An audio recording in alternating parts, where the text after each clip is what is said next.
당시 공자인데 고대 노예제.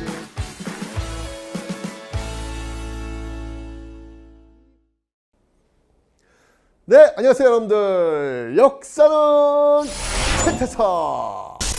네, 여러분들 세상에서 제일 좋은 바람이 어떤 바람인지 아십니까? 신바람이랍니다. 예스! 신바람. 뭔가 이렇게 신나게 신바람. 그런데 그 신바람보다 더 좋은 바람이 있대요. 그 바람은 바로 산에서 내어주는 또는 들에서 내어주는 산들바람이라고 합니다. 그러고 보니까 산에 올라갔을 때 또 많은 길을 걸을 때 어느 그늘에 앉아가지고 그 산들바람을 만났을 때 갖는 그 시원함과 상쾌함, 그때 진짜 많이 행복한 기분을 갖게 되는 것 같아요.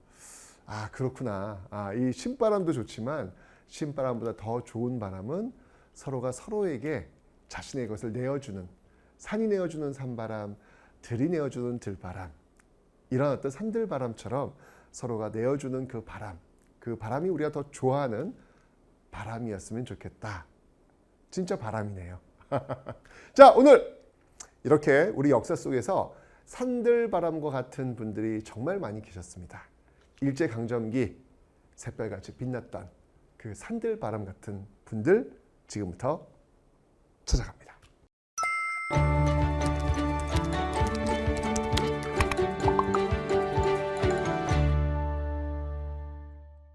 자, 이제 전 시간까지 일제강점기의 그 정책들을 10년대, 20년대, 30년대 나누어서 한번 살펴봤습니다.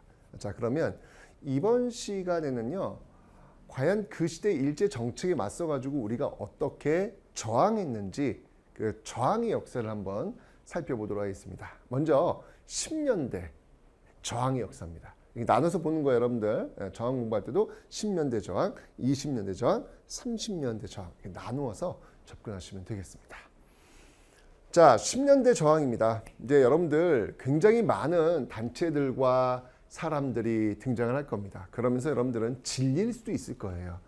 왜냐하면 그 단체들과 사람들이 이름이 비슷하기도 하고 외우기 참 힘든 어떤 그런 부분들이 분명히 있습니다만 여러분들 그거 하나는 좀 기억했으면 좋겠어요. 여러분들이 그 이름들을 외우고 기억하는 것, 이것보다 더 힘든 일을 하신 분들, 자신의 청춘과 자신의 시간과 자신의 재산을 모두 내어놓고 삶을 걸고 싸우신 분들, 아무려면 이분들보다 여러분들이 공부하는 이 모습이 어렵겠습니까? 그런 마음으로 적어도 지금의 우리를 있게 한 이 분들의 시간과 그 여정을 기억하는 것은 뒤에 오는 사람들의 최소한의 예의이다. 이렇게 여러분들 좀 접근하시고 공부를 좀 해주시면 좀 더 이 공부가 의미 있지 않을까라는 생각이 듭니다. 자, 10년대입니다. 10년대는요, 일단 기본적으로 일제의 그 무단 통치, 헌병 경찰 통치, 태형, 직결 처분이 있었던 그런 시대다라는 것을 배웠단 말이죠. 자, 그런 분위기 속에서 사실 국내, 이 1910년대 그 저항의 모습들을 이렇게 국내와 국외로 나눠서 볼 텐데, 먼저 국내 같은 경우에는 이 헌병 경찰 통치라고 하는 이 분위기 속에서 공개적으로 통치하기 좀 공개적으로 활동하기는 쉽지는 않았을 겁니다. 그래서 1910년대는요, 보시면 알겠지만 이렇게 비밀 결사 형태, 비밀 결사 형태로 접근을 하고 있더라. 아무래도 무단 통치니까 공개적으로 활동하기는 좀 어려웠겠죠. 조심조심 자기들끼리 이렇게 모여가지고 나라의 독립을 찾고자 하는 어떤 그런 움직임이 보였던 시기. 반면에 국외는요, 이 국외, 압록강을 건너간 이 국외는요, 여긴 뭐 일본은 아니니까 나름대로 이곳에서 이후 바로 이 땅 한반도를 독립시킬 수 있는 그런 꿈을 꾸는 그런 공간이었죠. 그 꿈을 꾸는 공간, 여기에서는 바로 이렇게 독립운동기지, 독립운동기지, 여기서 이제 뭐 학교도 만들고 뭐 군인들도 양성해가지고 얘들이 총을 들고 나중에는 잃어버린 조국을 되찾기 위한 그런 움직임, 이런 어떤 독립운동 기지가 있었다. 그래서 국내에서는 비밀결사요, 국외에서는 독립운동 기지를 건설하고 있었다라고 하는 부분들을 여러분들 좀 정리를 해 놓으시면 되겠습니다. 됐죠? 자, 그럼 이제 하나씩 볼게요. 1910년대 무단 통치하에서 비밀결사 형태로 어떤 활동들이 있었는지 한번 살펴보겠습니다. 자, 먼저 여러분들 우리는 이제 한말 만들어진 애국개몽 운동단체, 비밀결사단체, 아주 중요한 단체를 우리는 기억하고 있습니다. 바로 신민회라고 하는 조직이 있습니다. 그죠? 신민회라는 거 이거 배웠어요. 애국개몽 운동단체로서 이 신민회, 뭐 대성학교, 오산학교, 뭐 평양 자기회사, 태극서관, 그리고 독립운동 기지를 건설하려고 했던 이 신민회. 자, 이 신민회는요, 1910년대 일제강점기가 시작되자마자 백오인 사건이 터지면서 결국 해산당합니다.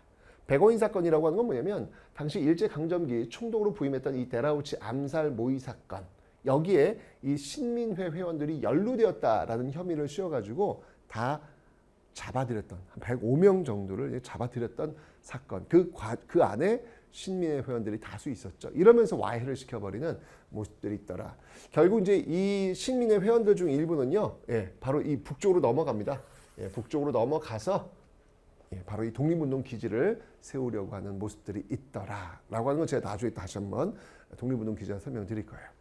자, 이렇게 국내에서는 이렇게 백오인 사건으로 문을 닫았지만, 신민회가 문을 닫았지만 그 이외에도 독립운동 기지 비밀결사 활동했던 단체들이 많이 있습니다.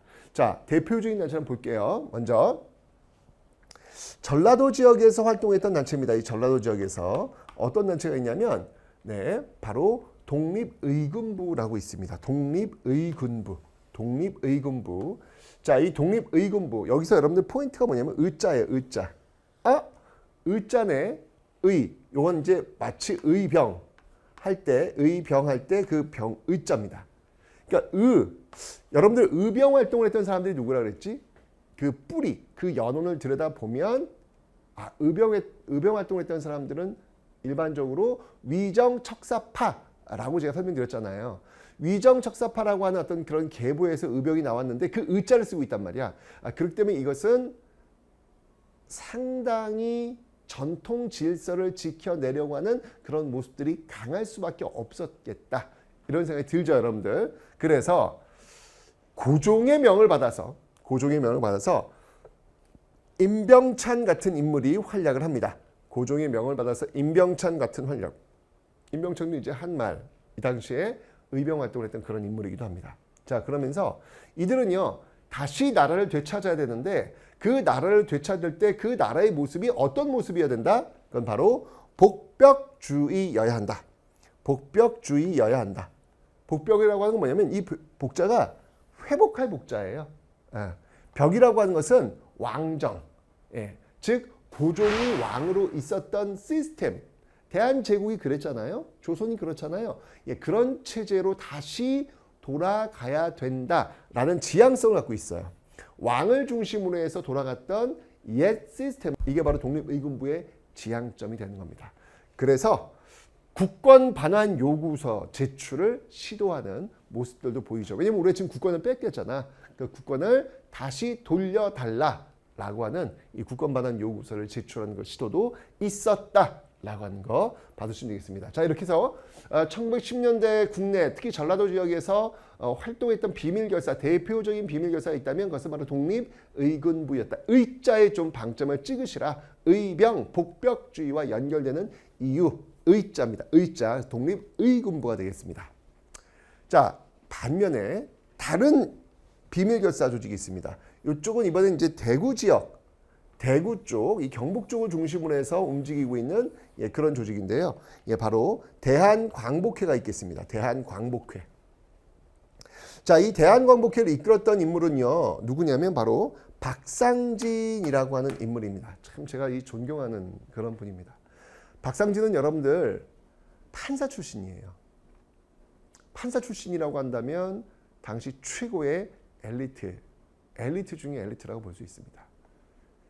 사실 일제로서는요, 조선의 똑똑한 사람들을 굉장히 선호했어요. 왜? 말이 되잖아. 시키면 잘 알아서 일하잖아. 그래서 조선의 최고 엘리트들을 포섭해가지고 일본에 잘 말 듣는 그런 일본의 어떤 관료로 만들려고 노력을 많이 했죠. 그 말은 건 뭐냐면 최고 엘리트들은 사실은 나라가 망했지만 잘 먹고 잘 살 수 있는 길이 열려 있다는 거예요. 게다가 판사. 여러분들 그거 아십니까? 을사오적, 이완용, 이지용, 이근택, 권중현, 박재순. 이 5명 을사오적의 공통점이 뭔지 아십니까? 모두 판사 출신이라는 겁니다. 잘 먹고 잘 살 수 있는 길이 열려 있는 거예요. 그런데 박상진은요, 그들과는 좀 다른 선택을 했습니다. 경술국치, 나라가 망하는 그 시점이 되었을 때 과감없이 사표를 냅니다. 그는 이런 생각을 한 거예요. 이제 내가 있을 곳은 판사의 자리가 아니라 바로 판사의 그 앞자리. 여러분 일제강점기가 되었을 때 그 판사 앞자리에 앉아있는 사람들은 누가 되겠습니까? 독립운동가들 될 거 아닙니까? 그죠? 바로 그 독립운동가 그 자리에 이제 내가 앉는 것. 그것이 바로 이 시대를 살고 있는 지식인이 해야 될 길이다. 라고 판단한 거죠. 그러니까 이런 선택을 하는 모습들을 우리가 정말 놓치면 안 되겠다는 생각이 드는 거예요. 우리 삶도요, 늘 선택의 순간을 접하게 됩니다. 그때 어떤 선택을 해야 내가 좀 더 의미 있게, 내가 좀 더 건강하게, 내가 좀 더 행복하게 살 수 있을까? 여러분 행복하게 살고 싶잖아요. 그죠? 그렇기 때문에 그런 어떤 선택을 했던 사람들의 그 순간을 들여다보는 거, 이건 굉장히 의미 있는 행위입니다. 박상진은요, 나라가 망하는 이 시점이 되었을 때 내가 앉아있을 자리는 판사의 자리가 아니라 판사 그 앞자리, 바로 그 독립운동가의 자리라고 생각을 했고, 그래서 그 이후에 일제강점기에 만들었던 그 조직이 바로 이 대한광복회다라는 겁니다. 대한광복회. 자, 이 대한광복회는요, 보시면 알겠지만 앞에 있었던 독립의군부와 같이 비밀결사 조직이에요. 하지만 독립의군부는 어떤 모습, 독립을 했을 때 어떤 모습을 지향한다 그랬죠? 의자가 있으니까 다시 옛 시스템으로 돌아가는 거야. 왕을 중심으로 한. 그러나 대한광복회는 그렇지 않아요. 대한광복회는 옛날로 돌아가는 걸 원치 않고요. 공화정을 지향합니다. 여러분들 공화정이 어떤 곳인가요? 지금 우리나라 영문이 뭐예요? Republic of Korea. 우린 공화국이, 리퍼블릭이라는 게 공화국이라는 얘기잖아요. 우린 공화국에 살고 있습니다. 왕이 없습니다. 국민이 대표를 뽑아서 그에게 대통령이라고 하는 정치적 역할을 위임할 뿐입니다. 국가의 주권은 국민에게 있습니다. 이게 바로 공화국의 작동 원리입니다. 바로 이 대한광복회는 이 공화정을 지향했던 것이죠. 어찌 본다면 독립의군부는 과거를 지향했다면 이 대한광복회는 미래를 지향하고 있다. 이렇게 볼 수도 있겠네요. 자, 그래서 이 박상진, 결국 박상진은 이 대한광복회를 이끌다가 결국은 잡혔고 그의 약속대로 일본 판사 앞에 앉아서 사형을 언도받았던, 그리고 형장의 이슬로 사라졌던 그 인물이 바로 박상진입니다. 이분들은 늘 고민했어요. 어떻게 살 것인가? 한 번밖에 살 수 없는 인생 어떻게 살 것인가? 그 고민의 과정 속에서 나왔던 것이 바로 이런 선택이 아니었을까라는 생각이 듭니다. 자, 그래서 이 박상진은요, 이런 어떤 활동들을 했는데요. 주로 사실 이 대한광복회는 어찌 보면 1920년대 엄청나게 활동했던 조직이 있어요. 그 조직이 바로 의열단입니다. 바로 이 친일 또는 이 일본 관리들, 일본 건물들 총으로 쏘거나 폭탄을 던져가지고 제거했던 그런 역할을 했던 의열단, 영화 암살, 영화 밀정 그 주인공들 아니겠습니까? 그 의열단에 어찌 보면 영감을 주었던 조직, 이 조직이 대한광복회가 아닐까라는 생각이 들어요. 친일 보호를 처단한다든지 뭐 이런 모습들, 또 만주에 또 사관학교를 세우려고 했던 내용들, 이런 내용들을 이 대한광복회가 공유하고 있더라. 그래서 여러분들 1910년대 국내에서 비밀결사로 활동했던 복벽주의를 지향했던 이 독립의군부와 공화정을 지향했던 대한광복회를 꼭 기억하시라라는 말씀을 드리겠습니다. 됐죠? 자, 이제 국외를 한번 보겠습니다. 한반도 안에서 국내에서는 비밀결사 조직으로서 독립의군부와 대한광복회를 봤고요. 이제 국외를 한번 보도록 하겠습니다. 자, 이 국외의 어떤 인물들, 정말 산들바람과 같은 그런 역할을 했던 사람들이 너무나도 많이 있습니다. 자, 일단 위치를 한번 볼게요. 여러분들 여기 지금 여기 경계선이 보입니다. 압록강 경계선 보이는데 요 넘어, 그러니까 어찌 보면 옛날 그 고구려 영토, 그리고 만주 지역이라고 볼 수 있겠죠. 여기를 이제 뭐라고 불렀냐면 어찌 보면 남만주 지역일 것 같은데 이 지역을 우리는 간도라고 불렀어요. 여기 이 일대를 간도라고 불렀어요. 간도라고. 그래서 간도긴 간도인데 서쪽에 있는 간도라고 해서 서간도 지역. 서간도 지역. 그리고 북쪽에 있는 간도라고 해서 북간도 지역. 이렇게 불렀습니다. 그래서 위치를 좀 봐주세요. 서간도, 북간도. 서간도, 북간도. 그 다음에 이쪽 있죠? 여기 지금 어딥니까? 여기. 여기 블라디보스토크. 바로 연해주가 되겠습니다. 연해주에 가면 이제 랍스터 한번 좀 드셔야죠. 크랩하고. 한번 가봤는데 좋아. 뭐 볼 게 아주 많지는 않은데 그래도 깨끗하고 좋아요. 이제 코로나 끝났으니까 한번 가보시기 바랍니다. 자, 국외에 우리가 기억해야 될 곳이 서간도 지역, 위치 잘 봐주세요. 북간도 지역, 그 다음이 연해주 지역, 블라디보스토크, 기억을 좀 해놓으시면 되겠습니다. 하나씩 한번 살펴보도록 하겠습니다. 자, 먼저 서간도 지역입니다. 자, 이 서간도 지역, 아까 제가 신민회가 와야 됐다고 그랬는데 그 신민회 회원들 일부가 이 서간도 지역으로 자신의 모든 재산을 정리하고 떠나갑니다. 그러면서 이곳에다가 바로 이제 항상 여러분들 우리 민족이 타지로 갔을 때 제일 먼저 세우는 건물이 뭔지 아세요? 정말 감동스럽게도 늘 먼저 세우는 것은 아이들의 학교입니다.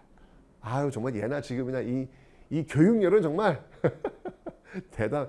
나라가 잃어도 교육열이야. 나라가 잃어도. 그죠? 항상 거기서 중심을 해요. 경학사 이름도 여러분들 열심히 일하면서 공부하는 어떤 그런 기구라는 뜻 아니겠습니까? 그죠? 이런 경학사를 만드는 데 있어가지고 뭐 땅도 필요할 것이고 또 사람도 필요할 거 아니에요. 그런 것들을 지원했던 그 대표적인 인물이 누구냐면 여기에 이회영 선생이 있고요. 이회영 선생이 있고요. 우리나라 초대 국무령이라고 할 수 있는 석주 이상용 선생. 이런 분들이 있습니다. 이회영, 이상용 이런 분들이 있는데 특히 여러분들 이 이회영 선생 같은 경우에는 좀 우리가 좀 기억을 좀 해봐야 될 것 같아요. 이회영 선생 같은 경우에는 그 이씨 6형제 중 한 명입니다. 한 명인데 이분들이 당시 소유하고 있었던 땅이 지금이 어느 땅이냐면 명동 일대예요. 여러분 대한민국에서 가장 비싼 땅이 어디입니까? 명동입니다. 강남 아닙니다. 명동이 제일 비쌉니다. 근데 그 명동 일대를 대부분 소유하고 있었던 사람들이 바로 이 이회영을 비롯한 이씨 6형제들입니다. 지금 돈으로 환산하면요. 약 2조가 넘습니다. 여러분 감이 와요? 2조가 어느 정도인지? 뭐 몇 대를 이어서 써도 쓸 수 없는 어마어마한 돈. 그 돈을 갖고 있는 집안. 이게 우당 이회영 선생 집안입니다. 그런데 이들이 나라가 망하는 경술국치 1910년 8월 29일 그 즈음이 되었을 때 모여서 문중회의를 해요. 그리고 결정을 하죠. 이제까지 우리가 나라의 녹을 먹으면서 잘 먹고 잘 살아왔으니 그 나라의 그 녹을 줬던 그 나라가 이제 망해가고 있다. 이제는 우리가 그것을 다시 갚아야 될 때다. 라고 하면서 자신의 모든 재산을 다 급하게 처분합니다. 처분하고 그때 그 모은 돈으로 이곳에 가서 땅을 사고 건물을 짓고 학생들에게 무상으로 교육을 시켰던 거죠. 그때 여러분들 그 이회영 일가에서 이 돈을 3년 만에 다 써요. 그리고 나온 그들의 기록을 보면 이런 내용이 있습니다. 너무 배가 고파가지고 옆집에 옥수수 죽을 꿀어가는 장면이 등장해요. 2조 재산을 갖고 있는 사람이 너무 배가 고파서 옆집에 옥수수 죽을 꿀어가는 장면. 여러분들은 이 장면을 어떻게 이해하시겠습니까? 이회영 선생이 삶을 살면서 끊임없이 스스로에게 던졌던 질문이 있습니다. 그 질문이 뭐냐면 한 번의 인생 어떻게 살 것인가? 어떻게 살 것인가? 여러분들, 이회영 선생이 이 던진 질문에 여러분들은 답하실 수 있으세요? 한 번밖에 살지 못하잖아요. 두 번 사는 거 아니잖아요. 어떻게 사시겠습니까? 바로 답이 나오는 그런 가벼운 질문은 결코 아닙니다. 굉장히 묵직한 질문이고요. 저도 사실 이 이회영 선생의 이 질문을 제 심장에 새겨놓고 살아가고 있습니다. 근데 여러분들 그거는 기억하세요. 이 질문은 여러분에게 용기를 줄 겁니다. 가끔씩이라도 이 질문을 한번 던져보세요. 특히 무언가를 선택해야 되는 그 순간 이 질문을 한번 스스로에게 던져보세요. 한 번밖에 살 수 없는 나의 인생, 나는 어떻게 살 것인가? 분명히 용기가 생기실 겁니다. 왜? 한 번밖에 살지 못하니까요.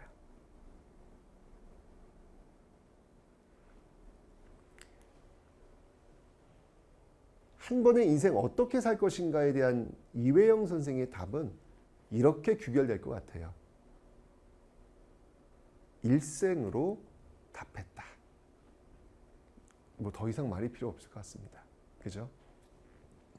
이상용 선생도 마찬가지입니다. 우리나라 이거 최초의 국무령인데요.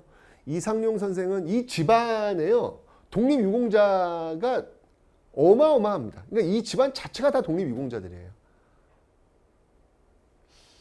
이런 분들이 저는 대한민국에선 대접받아야 된다고 저는 생각합니다. 이런 분들을 우리가 기억해야 된다고 생각해요. 여러분들 한국사 능력검정 시험 이거 준비하는 거 시험 문제를 보고 답을 맞춰가지고 합격점을 따는 게 궁극적인 목적은 아니었으면 좋겠어요. 지금의 현재 우리를 있게 해줬던 이분들의 이름을 기억하는 행위, 저는 그게 그 최소한의 예의를 지키는 그 행위에 여러분들이 지금 동참하고 있는 것이다 라고 저는 믿고 있습니다. 이걸 외운다라고 하는 개념이 아니라 이분들을 기억한다라고 하는 개념으로 좀 접근해 주셨으면 좋겠어요. 감히 이분들의 이름을 외운다라고 하는 것 자체가 너무 그 행위 자체가 너무 싸구려 같은 느낌이 들어요. 기억하는 것, 기억하는 것, 기억해야 역사가 되니까요. 자, 그래서 이분들이 이제 이 모든 걸 다 투자해가지고 이제 나중에 이제 만든 학교, 이게 신흥 강습소에서 출발하는데요. 이 학교 이름이 바로 신흥을 기억하세요. 새롭게 일어나는 바로 무관학교, 육사 같은 그런 걸 만든 거예요. 이 신흥 무관학교 출신들이 나중에 이제 서로 군정서, 군대의 이름이라고 보시면 됩니다. 서로 군정서를 만들게 되는 것이죠. 이런 일화가 있어요. 이 신흥 무관학교는 당시 이 땅에 살고 있는 많은 청춘들에게 하나의 로망과도 같은 그런 곳이었던 듯합니다. 님 웨일스의 그 아리랑이라는 책이 있습니다. 그 아리랑, 그 책의 주인공이 김산이라는 항일 독립운동가입니다. 그 항일 독립운동가가 어렸을 때 이 신흥 무관학교가 만들었다는 이야기를 듣고 여기를 찾아가요. 어떻게 차 타고 왔겠어요? 걸어갔죠. 이 엄청난 데를 이 만주 쪽을 걸어간 거예요. 그때 13살인가? 13살인가 그래요. 너무너무 신흥 무관학교에 들어가고 싶었던 거예요. 그 어린 친구도 독립을 위해서 무언가를 하고 싶었던 거예요. 그게 그 시대의 정신이었기 때문에 그렇습니다. 그런데 너무 어려. 왔는데 야 너는 몇 살인데 여기 왔냐? 여기는 야 너 이렇게 어린애 들어오는 데 아니야. 정말 고생하면서 왔는데 들어오는 곳은 아니니까 어여 집으로 돌아가라 라고 했을 때 이 김산이 주저앉고 대성통곡을 합니다. 나이가 뭐가 중요합니까? 이 마음은 어리지 않습니다. 나도 이 조국을 위해서 무언가를 하고 싶은데 왜 자꾸 이 물리적 나이 때문에 저를 여기 못 들어간다고 합니까? 라고 땡깡을 부리는 거죠. 나는 해줘 하면서 지금 그래서 특별시험을 보게 해가지고 여기에 잠시 수학했던 공부했던 그런 기록이 남아 있습니다. 아마 이 당시 이 청춘들한테 이 신흥무관학교라고 하는 것은 바로 그런 그 시대 정신을 실천할 수 있는 장소로 알려진 그런 것 같습니다. 이런 것들을 하나 지금 이렇게 만들어 놓고 있다는 거, 이거는 정말 삶을 바칠 만한 어떤 그런 곳이구나라고 어떤 그런 생각이 드네요. 서간도 지역의 신흥무관학교 기억해 주시기 바랍니다. 자, 이번에 여러분은 북간도 지역을 한번 가보겠습니다. 북간도 지역. 자, 이 북간도 지역은 사실은 대단한 지역이죠. 사실 이 북간도 지역을 보시면 알겠지만 여러분은 지금 연변 조선족들이 굉장히 많이 살고 있는 곳이기도 해요. 왜 이곳에 연변 쪽에 조선족들이 이렇게 많이 살고 있었을까? 네, 일제강점기 그 이전부터 정말로 많은 사람들이 이곳에 넘어가서 정착을 하고 살고 있었기 때문에 그렇습니다. 그 지금까지 이어지고 있는 거예요. 어찌 본다면 이 조선족들의 그 할아버지 할머니들을 따라가다 보면 정말로 많은 독립운동가들을 만나실 수 있을 겁니다.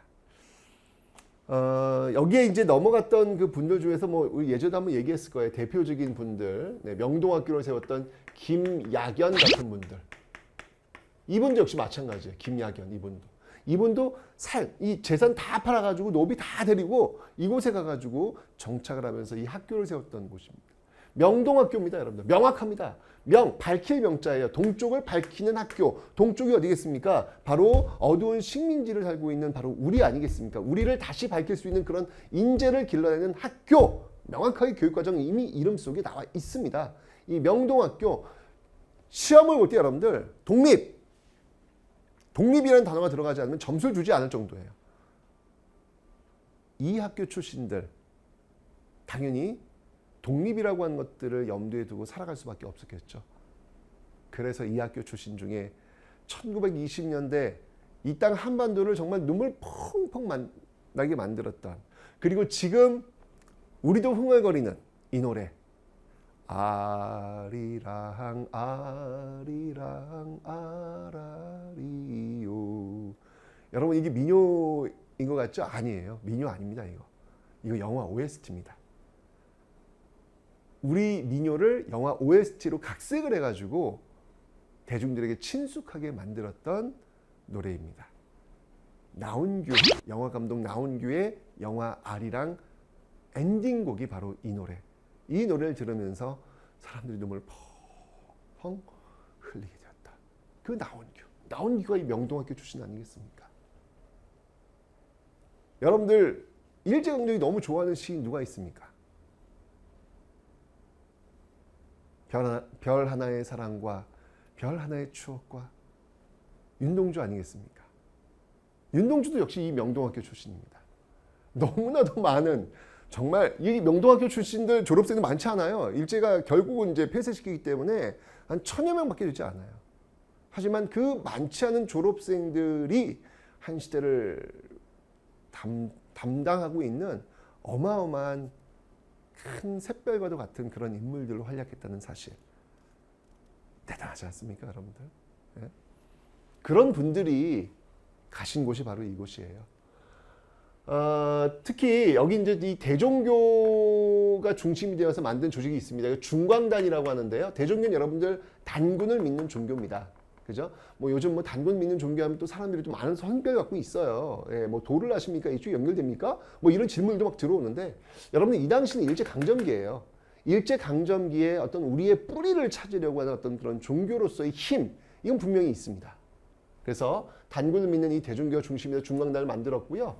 이후에 이제 학교들이 있다면 뭐 서전서수, 이상설, 이준, 이상설, 이위종, 헤이그 특사 아시죠? 네, 이상설의 서전서수, 그다음에 명동학교 이런 학교들이 있었고요. 그다음에 이제 이 중광단에서도 후원했던 그런 조직, 군대가 이게 바로 북로군정서입니다.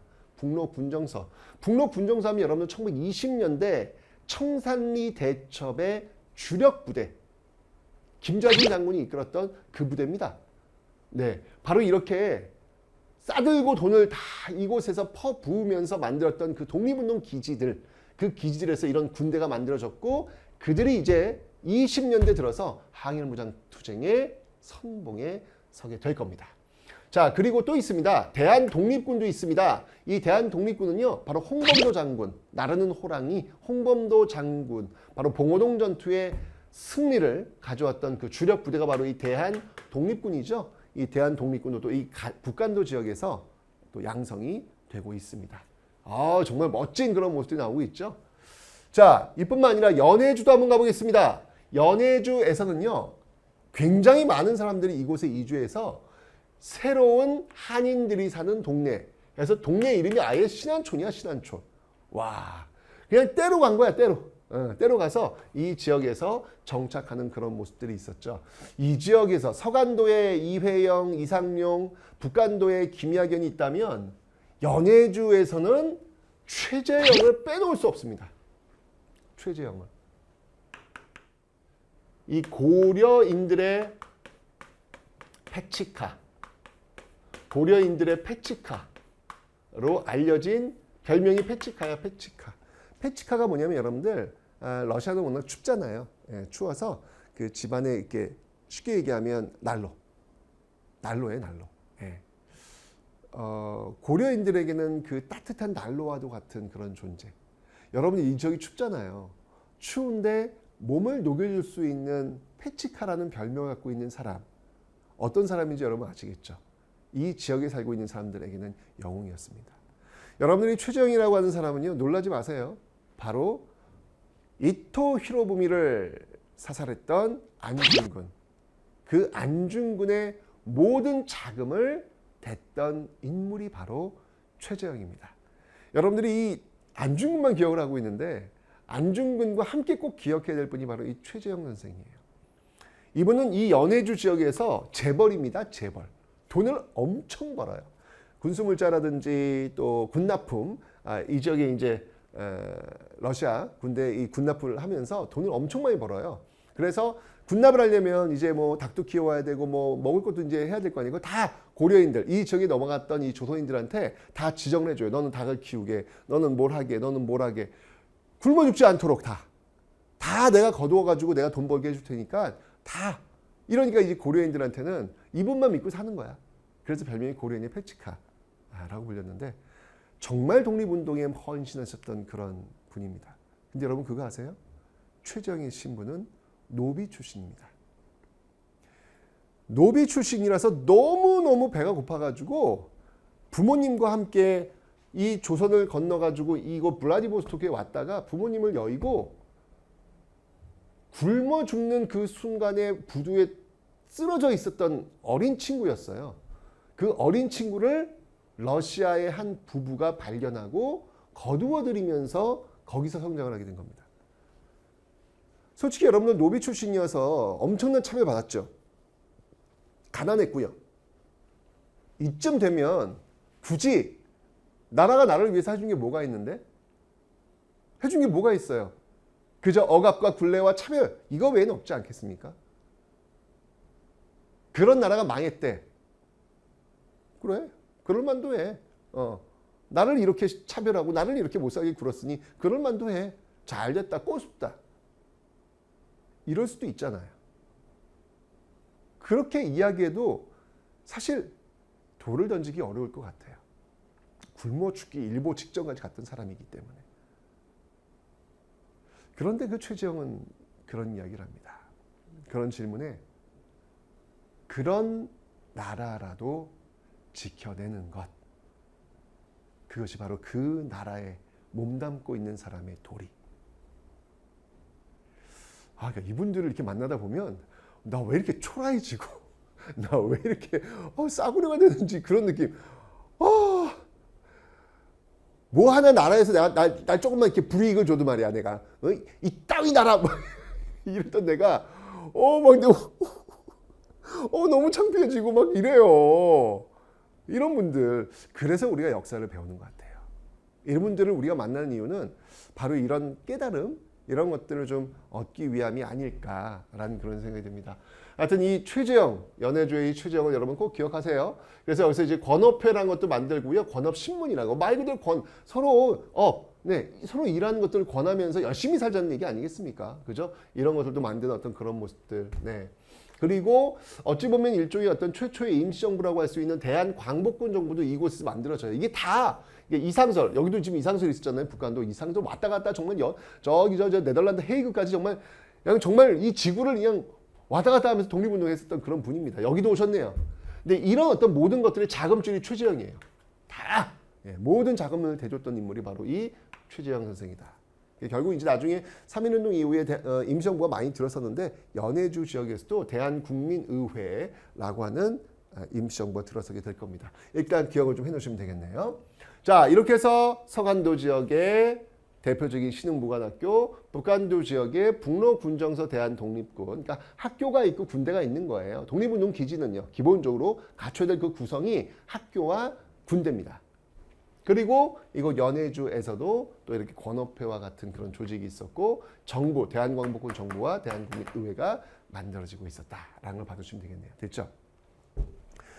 바다 건너 좀 더 가보겠습니다. 자, 미국 본토. 미국 본토에는요, 대한인국민회, 안창호를 중심으로 한 대한인국민회라는 게 만들어집니다. 이 대한인국민회가 만들어지는 어떤 그 계기도 여러분 잘 알고 있겠지만 한 말, 바로 스티븐스, 외교 고문으로 파견됐던 이 스티븐스를 저격했던 장인환 전명운, 이 장인환 전명운을 구명하는 과정에서 한인들이 뭉치게 되면서 만든 조직이 바로 대한인국민회라는 것이고, 또 하와이도 있어요, 여러분. 하와이는요, 박용만을 중심으로 한, 개그맨 김용만이 아니고요, 박용만입니다. 이 박용만을 중심으로 한 대조선 국민군단이 있습니다. 야, 여러분, 이게 군단이야. 대박이지 않습니까, 여러분들? 미국에 군대가 있었던 거야. 와, 나라를 지키기 위해서 군대를 만든 이런 모습들 놀랍죠? 또 있어요, 여러분들. 멕시코에는 여러분들 뭐가 있냐면 숙무학교라는 게 있어요. 숙무학교. 이제 여기는 이제 이근영 같은 그런 인물들이 중심이 되어가지고 만든 그 학교인데, 말 그대로 숭배하는 거예요. 뭐를? 무를 숭배하는 학교. 그러니까 군인 양성이라는 얘기죠. 그죠?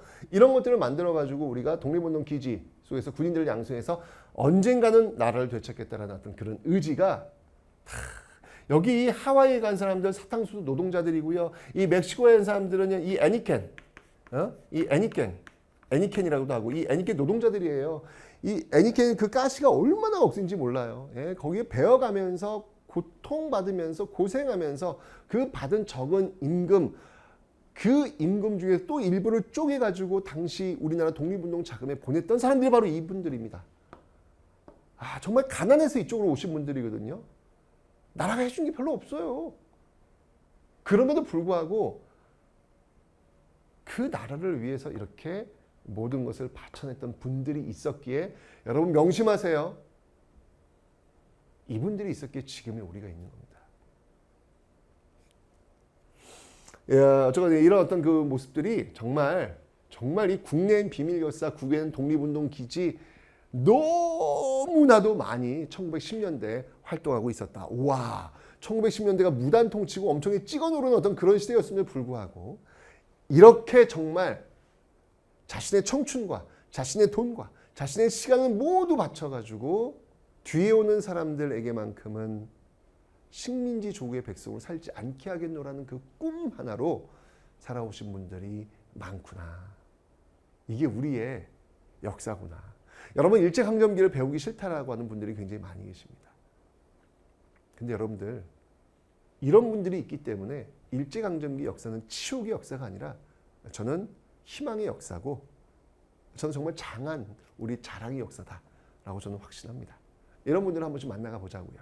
오케이?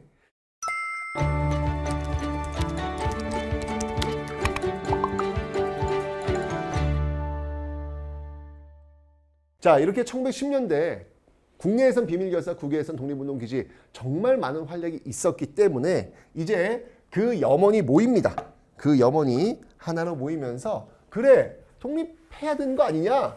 라고 하면서 그 염원이 모이게 되죠. 자, 근데 이때 또 1910년대 전 세계적으로도 굉장히 큰 사건, 일대 사건이 하나 벌어집니다. 그게 뭐냐면 바로 1차 세계대전이죠.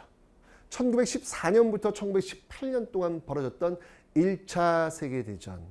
다 죽은 거야. 그만큼 어마어마한 전쟁. 그 전쟁이 이제 끝나갑니다. 끝나가요. 예, 독일의 패망으로 끝나가는 어떤 그런 모습, 독일의 모습들. 자, 그러면서 회의가 열려요. 그게 뭐냐면 바로 파리 강화회의입니다. 이 파리 강화회의가 열렸는데 이때 미국 대통령 윌슨이 민족 자결주의라는 것을 외치게 됩니다. 민족 스스로 결정하도록 하자. 식민지 이런 거 이제 그만하고 그냥 민족 스스로 결정하도록 하자. 이런 얘기를 해요. 근데 여러분 여기서 주의할 게 있어요. 이 파리 강화회의에서 이야기하는 그 민족이라고 하는 개념은 어떤 개념이냐면 패전국의 식민지를 얘기하는 거예요. 그러니까 패전국의 식민지들은 그냥 너희들 알아서 그냥 스스로 결정해서 독립을 하려면 독립을 하고 말려면 말고 그렇게 하라는 이야기예요.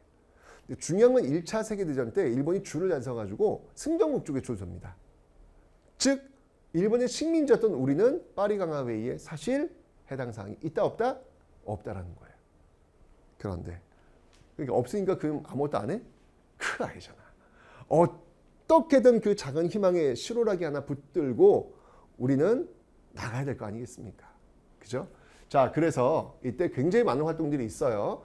독립선언도 나오고 뭐 많이 나오는데 대표적인 것들을 한번 좀 볼게요. 먼저 이 대동단결선언이라는 게 있습니다. 대동단결선언. 이 대동단결선언은 1917년도 나온 건데요. 이 대동단결선언은 어디서 나왔냐면은 상하이. 상하이에서 나왔고요. 이후에 대한독립선언이라고 있어요. 대한독립선언. 대한독립선언. 요거는 이제 1919년도에 나왔습니다. 이 대한독립선언을 우리는 무오독립선언이라고도 합니다. 이 원래 이제 무오년은 1918년이거든요. 근데 이게 음력 계산에 가서 그런 거고요. 1919년 양력 계산하면 1919년 2월 1일이 되겠습니다. 그래서 사실 이제 무오 독립선언이라고 얘기하면 좀 안 되는데 그렇게 알고 있죠. 이건 이제 만주 지역에서. 그리고 일본에서 나왔던 바로 28 독립선언. 그리고 서울에서 나왔던 3.1 운동. 이렇게 순서대로 1, 2, 3, 4 이렇게 연결이 되는 거예요. 그러니까 이제 정말 우리를 둘러싼 이 주변에서 이 독립선언에 대한 어떤 그 열망이 계속해서 지금 불어오고 있는 모습들이 지금 나타나고 있더라라고 하는 것이죠. 확실히 기회는 기회구나라는 게 느껴집니다. 자, 그리고 이 윌슨의 민족자결주의에 나오면서 바로 이 파리 강화회의 김규식을 파견해요. 김규식 좀 잘 기억해 두세요. 이분 정말 대단하신 분입니다. 우리 그 현대사, 근현대사, 이분의 삶 자체가 근현대사야. 나중에 이제 이분은요, 대한민국 임시정부의 부주석도 연임하시고요. 광복되고 나면 여운형과 함께 좌우합작 운동도 전개하시고요. 또 이외 김구와 함께 남북협상도 전개하시는 그런 정말 삶 그 자체가 독립운동이고 삶 그 자체가 조국건설 여기에 매진했던 그런 분입니다. 이분이 파리 강화회의 왜 갔냐고요? 네, 8개국어를 할 줄 압니다. I cannot speak English very well. 영어도 잘 못하는데 우와 갈만하네요. 그죠? 김규식을 파견해가지고 여기서 우리의 어떤 독립을 알리는 그런 역할을 했던 것이죠. 자, 이런 어떤 그 선언들 속에서 와 이번에는요 일본 도쿄에서 일본 도쿄가 어딥니까? 일본의 심장 아니겠습니까? 거기서 이제 유학생들이 그러니까 학생들은 정말 항상 역사의 주류입니다. 학생들은 청춘들은 늘 그 시대를 좀 더 진보시키는데 좀 더 앞에 나가는데 항상 앞장섰던 역할 이게 바로 그 시대의 학생들이었고 그 시대의 청춘들이었습니다.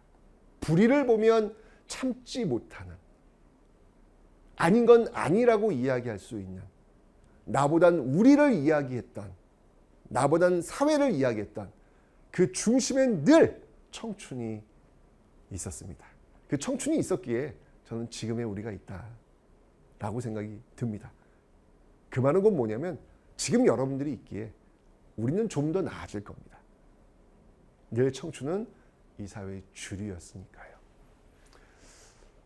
이들이 도쿄에서 28 독립선언 1919년 2월 8일 날 독립을 선언한 거예요. 대박!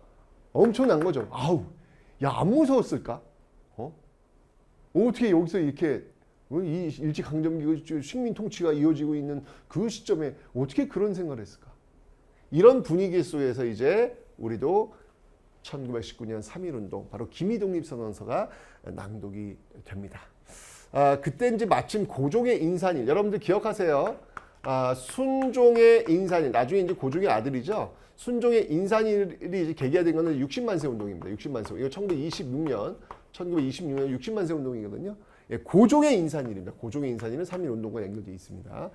고종의 인산일을 이용해가지고 사람들이 많이 모일 테니까 장례식 때 여기서 우리 독립의지를 좀 구현하자라고 얘기했던 거죠. 그래서 민족 대표 33인이 기획을 합니다.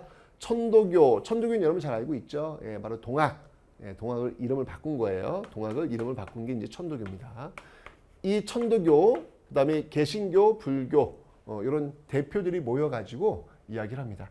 사실 여러분들 이때 그 독립운동을 하기로 한 날이 월요일이었어요. 3월 3일 날 이제 이 고종의 관이 덕수궁에서 나가는 날이었거든요. 그때 이제 만세를 하자라고 했는데 이제 회의를 하면서 또 관이 나가는데 거기서 만세 이거는 좀 아닌 것 같다라고 해서 날짜를 바꿔요. 그래서 3월 2일로 바꿉니다. 3월 2일은 그래서 일요일이 돼요. 일요일. 3월 3일 월요일이었거든요. 3월 2일은 일요일이 됩니다. 근데 이때 이제 개신교 측에서 일요일은 우리가 예배를 봐야 되기 때문에 좀 곤란하다. 그래서 하루 또 땡기는 거예요. 그게 3월 1일 토요일이 된 거예요. 토요일 날. 여러분 3.1운동은 토요일 날 일어났습니다. 여러분 여기서 참 놀랍지 않습니까? 우리 종교가 일요일 날 우리는 행사를 해야 되기 때문에 어려울 것 같아. 타 종교가 그걸 수용해주고 있는 모습들. 야, 이건 정말 배워야 될 부분들인 것 같아요. 같은 공통된 목표를 가지고 서로를 배려해주는 모습들, 저는 이러한 것들이 지금 우리 사회의 그 혐오와 갈등이 정말 증폭되고 있는 이 모습들 속에서 진정으로 종교가 해야 될 어떤 그런 모습들, 우리 사회에 보여줘야 될 어떤 그런 모습들이 바로 이런 데서 나온 게 아닐까라는 생각이 듭니다. 그래서 3월 1일이 된 거예요. 3월 1일은 결국 여러분들 그 화합의 어떤 그 결과물 속에서 나온 날이다라는 것도 하나 기억해 놓으시면 좋겠습니다. 자, 맨 처음에 이제 비폭력으로 시작이 되었죠. 기획이 되었죠. 그런데 뭐 이게 일제가 뭐 엄청나게 막 탄압을 하다 보니까 여러분 그 유관순 같은 경우에는 가족들이 같이 독립만세로 나왔는데 그 자리에서 아버지 죽고 막 어머니 죽고 막 난리도 아니잖아요. 그런 과정 속에서 어떻게 태극기만 흔들고 있겠습니까? 그건 불가능한 일이에요. 이러면서 시간이 흘러가면서 이제 폭력적인 어떤 모습으로 바뀔 수밖에 없는 그런 모습이 나옵니다. 일제가 이제 이걸 이제 찍어 누르려고 이 대표적인 어떤 그 포갑적인 어떤 사례가 바로 제암리 학살 사건이죠. 제암리에 가가지고 일본 헌병들이 교회당의 사람들, 남자들 다 불러 모으죠. 뭔가 좀 뭐 이야기할 게 있다. 불러 모은 다음에 문을 다 걸어 잠그고 그냥 바로 불을 질러버립니다. 그 불을 지르는 과정 속에서 멋동으로 들어간 거죠, 남자들이. 근데 그때 아이를 안고 간 아빠가 있었나 봐요. 그러니까 그 창문 사이에 그 아이를 밖으로 낸 아이만큼은 좀 살려달라. 아이만큼. 근데 가차없이 총을 쏘는 모습. 이게 바로 제암리 학살 사건. 여기서 끝나지 않아요. 그 바로 옆 동네 고주리까지 갑니다. 고주리에서 또 사람들을 또 그렇게 학살하죠. 그래서 제암 고주리 학살 사건. 너무 가슴 아픈 그런 모습들. 이런 어떤 제암 고주리 학살 사건을 또 외국에 알렸던 그 인물 스코필드, 파란 눈의 한국인이라고 하는 이 스코필드가 당시 다리가 좀 안 좋았거든요. 근데 그 안 좋은 다리, 이거 절뚝거리면서 가야 되는데 그 안 좋은 다리를 끌고 자전거를 타고 이곳에 가서 이 제암 고주리 그 불타버린 정말 그 교회당 그 안에 막 널려 있는 그 시신들의 사진을 찍어가지고 외국에 알립니다. 이러면서 일본의 만행을 외국에 알렸던 그런 대표적인 인물이 또 이 스코필드지요. 자, 어쨌건 이 3.1운동은요, 거족적 민족항쟁. 당시 인구가 2천만이라고 하는데요. 거의 한 200만이 나왔다고 하죠. 그러니까 200만이라고 하는 얘기는 뭐냐면 거의 집집마다 한 명씩 다 나왔다는 이야기예요. 그건 당시 대가족이었으니까. 이제까지 반만년 역사 이래 전국에서 이렇게 많은 사람들이 집집마다 다 나와서 자신의 자유, 나라의 독립을 외친 적이 있었을까? 저는 찾지 못합니다.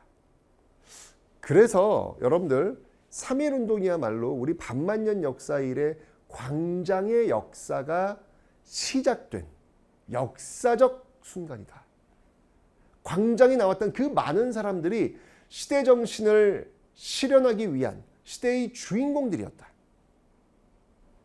이때부터 광장의 역사가 시작된 것이다. 저는 그래서 3.1운동은 독립운동일 뿐만 아니라 바로 민주주의 운동이었다. 실제로 여러분들 3.1운동의 영향이 뭐예요? 여러분 지금 어느 나라에 살고 있습니까? 대한민국에 살고 있죠. 대한민국이란 이름을 탄생을 시켜요. 민국입니다, 여러분들. 그 이전까지 우리 반만년의 역사는요, 왕들의 나라였고요, 황제의 나라였습니다. 국가의 주권은 왕에게 있었고요, 황제에게 있었습니다. 그런데 이 3.1운동, 광장에 이 많은 시민들이 쏟아져 나오면서 이때부터 우리는 민의 역사, 민국의 역사를 처음으로 쓰기 시작합니다. 이제 제국에서 민국으로 넘어갔음을 선언했던 사건, 이 사건이 바로 3.1운동이다. 3.1운동 이전에 살고 있었던 사람들을 우리는 왕의, 황제의 보호를 받으면서 보살피를 받고 있는 백성이라고 우리는 불렀습니다. 하지만 3.1운동 이후에 살고 있는 사람들을 우리는 백성이라고 부르지 않아요. 우리는 그들을 시민이라고 부릅니다. 국가의 주권자로서의 그 시민을 우리는 3.1운동을 계기로 해서 만나게 된 것이죠. 민국의 탄생, 시민의 탄생. 여러분 지금 우리는 대한민국에 살고 있고 우리는 대한민국의 주권자, 시민이지 않습니까? 그게 언제부터냐고요? 바로 3.1운동. 그래서 이 3.1운동은 우리 역사에서 너무나도 중요한 가치가 있는 사건이다라는 것이죠. 자, 이 대한민국 임시정부가 들어섭니다. 여러분 대한민국의 이름이 언제 만들어졌냐면요. 1919년 4월 11일이에요. 네. 생일이야, 생일. 대한민국이라는 이 이름의 생일. 이 정도 여러분 기억하고 있어야죠. 그죠? 대한민국 임시정부가 이제 상하이에서 만들어지는데 상하이뿐만 아니라 아까 제가 설명드렸죠. 연해주 지역에 대한국민의회가 있었다. 응? 연해주인 대한국민의회, 상하이에서는 상하이 임시정부, 그 다음에 이제 또 이 서울에서도 한성이잖아요. 한성에서도 한성정부가 만들어집니다. 그래서 대한국민의회, 한성정부, 상하이정부 요 세 개가 있었는데 이걸 다 통합을 해요. 통합을 해서 상하이에 대한민국 임시정부가 만들어지고 있더라. 자, 3.1운동의 영향 가장 시험에 많이 나온 거 대한민국 임시정부가 수립되었다. 두 번째, 일본이 깜짝 놀랐어요. 야, 이 무단 통치로 그냥 태형 때리면서 그냥 윽박지르면 말 들을 줄 알았더니 아니야, 대박. 이러면서 무단 통치에서 이제 소위 문화 통치로 이름을 바꿉니다. 중국에서도요. 와, 아니 한반도에서 저기 한민족이 저기 들고 있는데 우리는 뭐야? 우리도 일본의 반식민지 되는 거 아니야? 우리도 들고 일합시다. 중국의 오사운동에도 영향을 미칩니다. 이만큼 이 3.1운동은요. 전 세계적으로도 굉장히 큰 영향을 미치고 있는 사건이었다.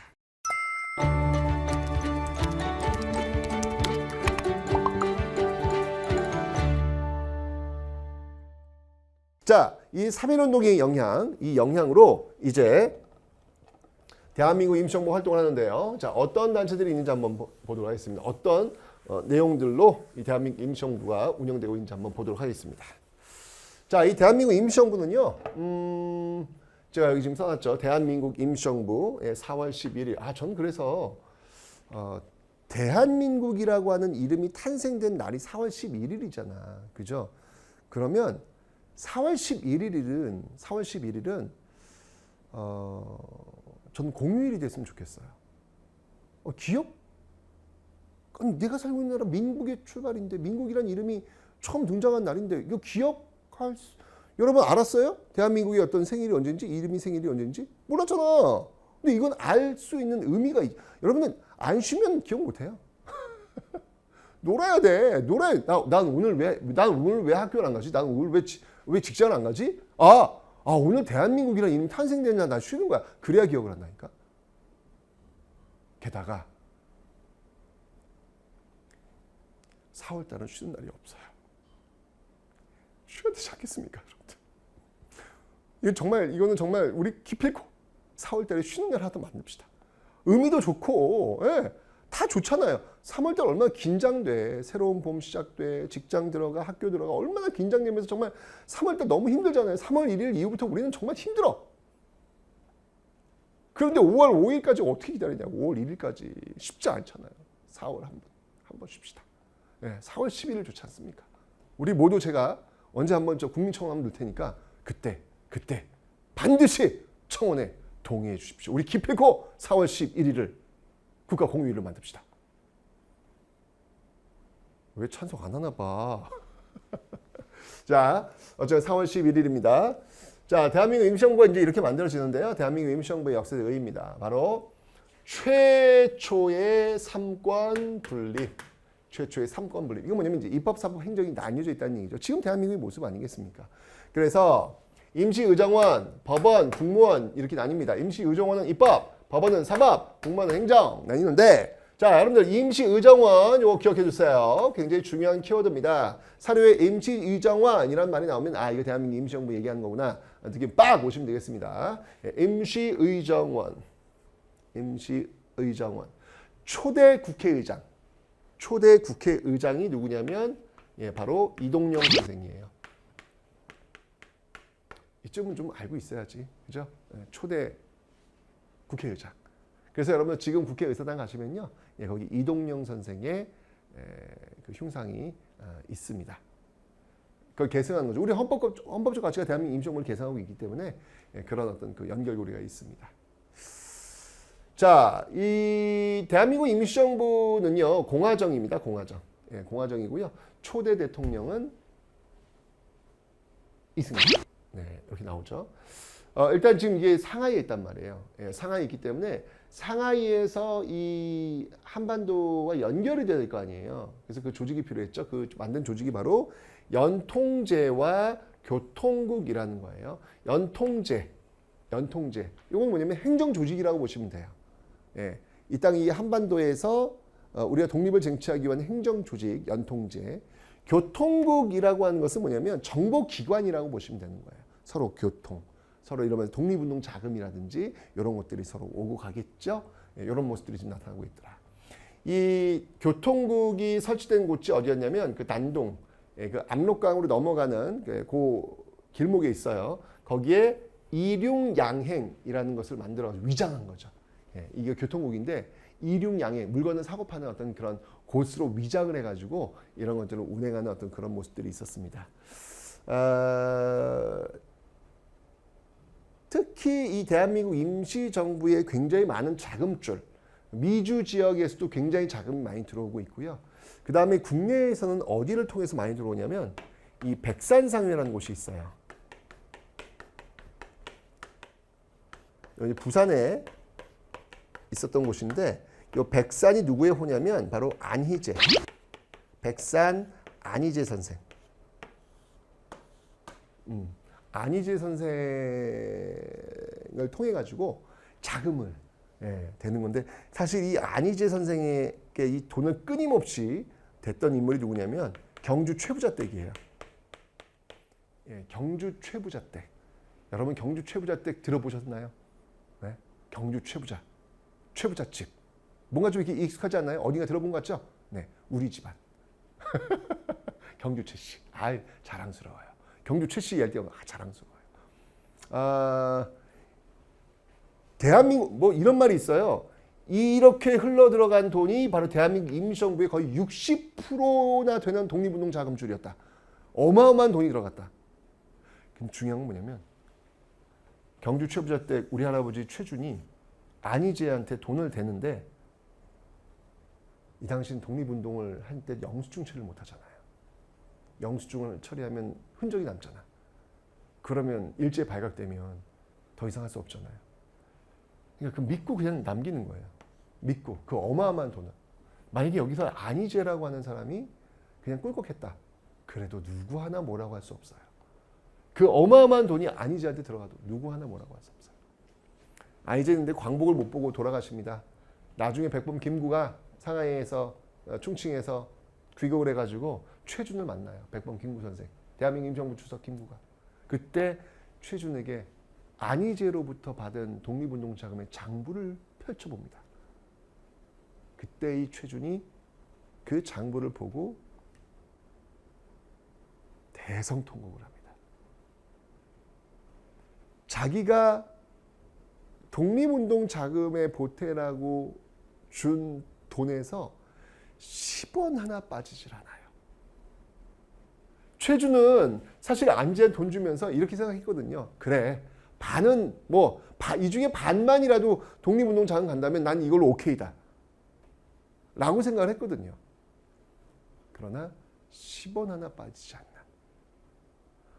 그리고는 결국 안희재의 그 무덤이 있는 곳을 향해서 이 최준 선생이 정말 대성통곡을 하면서 미안하다고, 내 마음속에 그 작은 의심 하나 있었던 거 너무 미안하다고 울었던 그런 마음.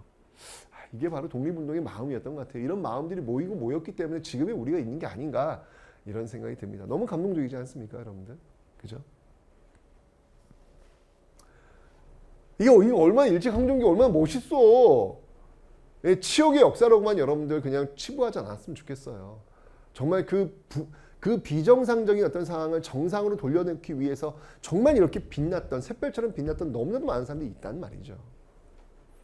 자, 이 대한민국 임시정부는요, 그런 독립 자금을 받아가지고, 뭐 독립신문 여러분 독립협회에 있는 게 아니에요. 대한민국 임시정부에도 독립신문이 있습니다. 그 다음에 임시사료 편찬, 그러니까 우리 어떤 역사를 좀 정리해야 되겠죠. 그 다음에 또 구미위원부, 요건 이제 미주 지역에 구미위원부를 만들어가지고, 여기서 이제 활동했던 인물은 이제 주로 이승만이 활동을 합니다. 이렇게 활동을 지금 하고 있었다라고 하는 모습들 봐두시면 되겠네요. 저 전방위적으로 활동을 했는데, 일제강점기 가만두겠냐고. 그냥 막 초토화 시킵니다. 막 연통제 초토화, 교통국 초토화, 난리도 아니었죠. 결국 이제 이런 과정 속에서 대한민국 임시정부는 위기를 맞이하니까 이걸 어떻게 해야 될 것이냐. 노선에 대해서 사실 이 대한민국 임시정부가 상하이에 있었던 이유는 외교를 통해 가지고 우리의 독립을 쟁취하겠다는 어떤 그런 의지가 컸는데 별로 성과가 나오질 않는 거예요.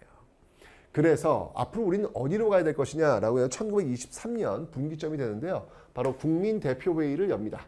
이 국민대표회의에서는요, 창조파와 개조파로 대립을 하게 되는데, 이 창조파의 대표적 인물이 신채호 선생님, 단재 신채호 선생, 독사 신론, 민족주의 사학자, 이 신채호 선생. 그다음에 이 개조파의 대표적 인물이 바로 이 안창호, 아까 미주 지역에서 만들었던 활동했던 그 조직들이 있다고 그랬죠. 그런 것들을 연결됐던 이 안창호 이렇게 모였는데, 이 국민대표회의에서 결론이 안 나요. 안 나면서 굉장히 많은 독립운동가들이 이탈하게 됩니다. 특히 이때 이제 신채호와 창조파들이 주장했던 모양이 뭐였냐면, 이 이승만의 이승만이 대한민국 임시정부 상하이에 안 와. 뭐 거기서 활동을 안 해, 거의. 뭐 하는 거냐? 대통령이 지금 뭐 하는 거냐? 게다가 또 이승만이 국제연맹에 또 이승만이 또 이 청원을 넣네. 위임 통치. 우리를 국제연맹이 통치하게 해주세요. 미친 거 아니야? 이쪽에서 얘기를 하는 거야. 이게 대통령이 할 짓이야? 라고 하면서 결국 이승만을 탄핵을 시킵니다. 탄핵을 시켜요. 이런 어떤 좀 이렇게 뭔가 이렇게 불안정한 어떤 그 모습들이 이어지게 되는 거예요. 자, 그러면서 자 보세요. 자, 1925년도에 이승만을 탄핵시킵니다. 그러면서 잠깐 이 박은식 역사학자죠. 예. 유교 구신론을 썼던 그 박은식, 이 박은식이 잠깐 대통령이 올랐는데, 이건 뭐 지금 이승만이 탄핵되기 자리가 비었기 때문에 어쩔 수 없이 박은식이 올라간 거예요. 바로 헌법을 바꿔요. 바로 헌법을 바꿔서 대통령한테 힘을 실어주면 안 되겠다 라고 해서 국무령, 의원 내각제로 합니다. 의원 내각제. 대통령제에서 의원 내각제로 바뀌는 거예요. 그래서 초대 국무령의 아까 제가 말씀드렸죠. 석주 이상용 선생이 초대 국무령으로 자리를 잡게 되고, 또 한 번 개헌을 합니다. 그냥 국무위원, 집단 지도체제. 왜냐하면 자꾸 빠져나가다 보니까 사실 조직 자체가 남아있질 않다시피 해요.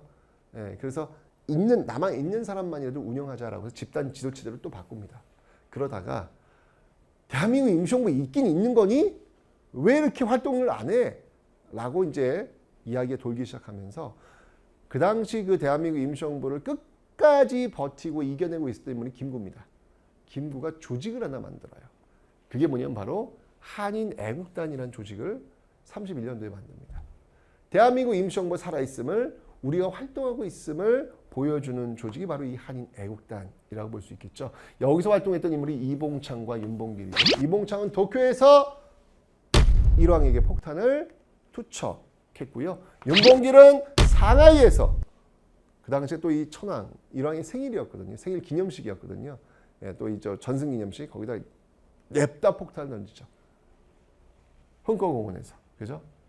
특히 이 상하이 윤봉길 의거가 성공을 하면서 이봉창은 성공 못 하는데 성공을 하면서 중국 국민당 정부에서는요. 우와 뭐야 대단한데?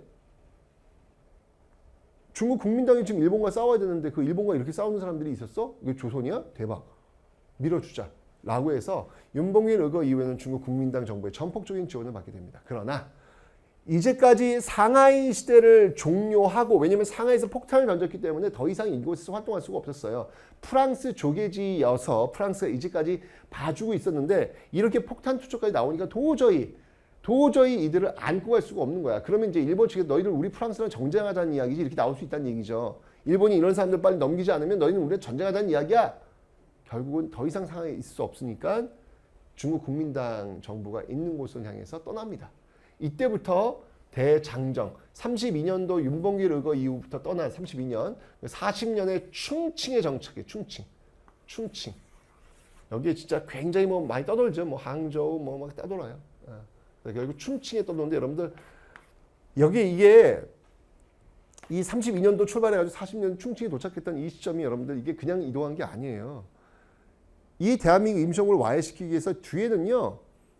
계속해서 총탄이 날아오고 있고요. 하늘에서는 폭탄 떨어지고 있고요. 옆에서는 그 밀정들 있잖아요. 밀정들이 계속 들어오는. 배를 타고 가다가 어떨 때는 배를 끌고 가야 되는. 너무나도 힘든. 이 장정은 중국 그 모택동이 했던 그 대장정보다 더 긴 장정입니다. 걸어서, 타면서, 자면서. 그 힘든 고난의 행군. 저는 아마 이 모습이 마치 그 달팽이가 대한민국 3.1운동의 결과 만들어진 그 이름 대한민국이라는 그 이름을 등에 지고 힘들게 가고 있는 모습이 아니었을까. 어떻게든 3.1운동의 결과로 만들어진 이 대한민국을 지켜내야 된다라고 하는 그 일념으로 가지 않았을까. 드디어 40년도에 충칭에 정착을 합니다. 자, 그때 이 주석은요, 이 대한민국 임시정부를 끝까지 이끌었던 백범, 김구, 그리고 정부 여당도 만듭니다. 그 정부 여당이 바로 한국 독립당이 되겠습니다. 그리고 그 정부 산하부대도 만듭니다. 그 산하부대가 바로 한국 광복군이 되겠습니다. 한국 광복군을 이끌었던 인물은 바로 지청천입니다. 그래서 한국 독립당, 한국 광복군, 이게 다 충칭시대에 만들어지고 있더라라고 하는 것을 봐주시면 되겠네요. 됐죠? 그리고 41년도에는요. 자, 이제 여러분 40년대가 되면서 일제는 이제 패망이 서서히 보이기 시작합니다. 자, 이러면서 새로운 나라를 세워야 되겠다라고 해서 건국 강령. 이제 새로운 나라를 세우면 어떻게 나라를 다스리겠다라고 하는 건국 강령. 이건 이제 삼균주의.